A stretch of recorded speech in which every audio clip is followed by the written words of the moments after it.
Alors ici, un exercice de niveau seconde, où il faut résoudre dans R l'inéquation x-4 facteur de moins 3x plus 1 supérieur ou égal à 4x moins 16.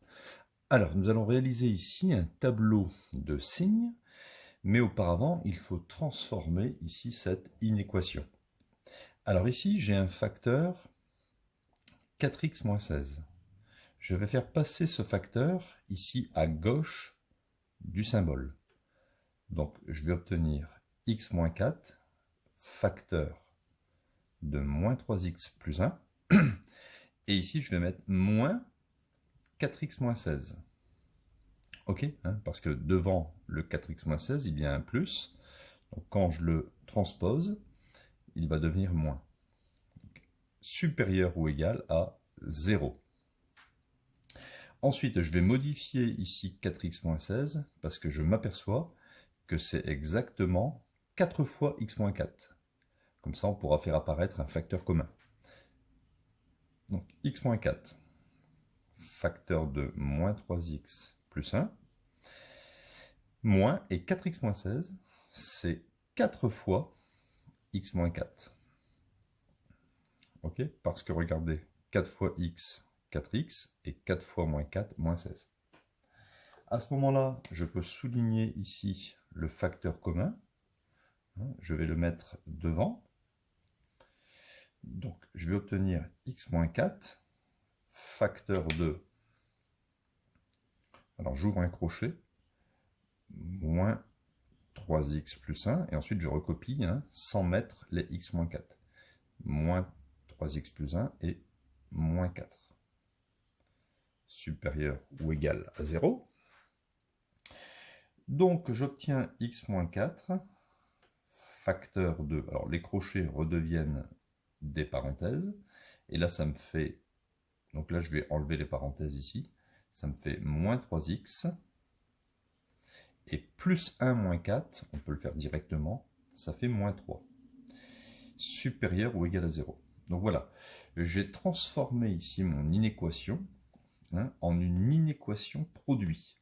Vous voyez, ici, il y a un produit de deux facteurs. Donc c'est avec cette inéquation produit que je vais commencer à construire le tableau de signes. Donc, je vais appeler ici x-4 fois moins 3x moins 3, le produit P de x. Alors, dans un tableau, je mets ici x, qui varie entre moins l'infini et plus l'infini. On appelle ça l'ensemble des réels, ou R, si vous voulez. On peut l'écrire comme ça.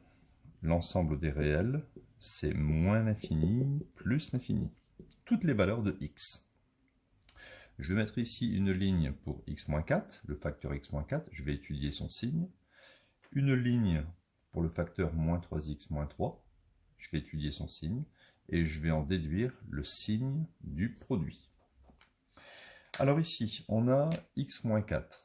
Alors je vais faire une petite équation. Je vais regarder quand est-ce que x-4 égale à 0. Même chose pour ici.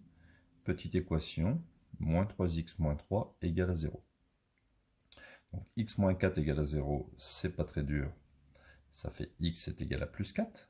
Bah, c'est un peu normal, parce que 4 moins 4, ça fait 0. Donc, x moins 4 s'annule en 4. Donc, ici, si je mets 4 moins 4, si je remplace x par 4, ça fait 0.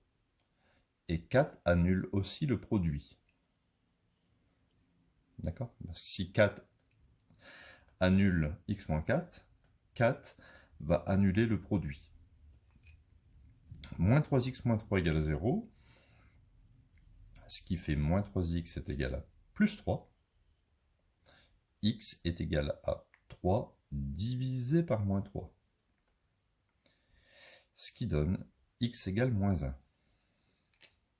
Donc ici, on a moins 3x moins 3 va s'annuler pour x égale moins 1. Donc va s'annuler pour x égale moins 1. Alors quand on dit va s'annuler pour x égale moins 1, ça veut juste dire que si vous remplacez x par moins 1, moins 3 fois moins 1, ça fait 3, et 3 moins 3, 0. Et moins 1 va annuler aussi le produit, hein, puisque moins 1 va annuler ce facteur. Et comme P de X, c'est un produit de deux facteurs, dont celui-là, donc forcément, ça fera 0 en moins 1. Alors maintenant, au niveau des signes, ce n'est pas très dur. Lorsque vous voyez un plus devant le X, ici c'est le cas, il y a plus 1. Quand il y a un plus devant le X, on met des plus à droite du 0. Et forcément des moins à gauche. Ici, on a un moins devant le X, donc on met des moins à droite du 0 et des plus à gauche. Donc entre moins l'infini et moins 1, moins fois plus, ça fait moins. Ici, entre moins 1 et 4, lui il est négatif, et lui il est négatif. Moins fois moins,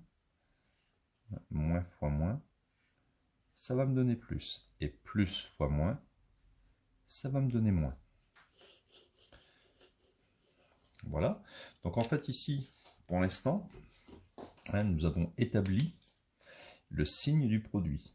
Alors je vais recopier le produit. Nous, on devait résoudre quand est-ce que le produit est positif ou nul. Eh bien c'est ici, regardez.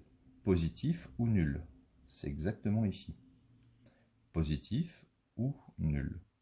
Donc il faudra prendre des valeurs de x comprises entre moins 1 et 4. Moins 1, je le prends, parce que pour moins 1, le produit vaut 0. Et 4, je le prends, parce que le produit vaut aussi 0. Donc, solution de cette inéquation, ce sont les valeurs de x comprises entre moins 1 et 4. D'accord, hein, ça veut dire que toutes les valeurs de x solution sont comprises entre moins 1 et 4. Voilà, hein, donc j'espère que vous avez bien compris hein, la transformation de l'inéquation pour arriver à une inéquation produit. Et ensuite, on étudie les signes des petites fonctions ici. Alors ça x-4, vous voyez, c'est une fonction affine. Et moins 3x moins 3, c'est aussi une fonction affine.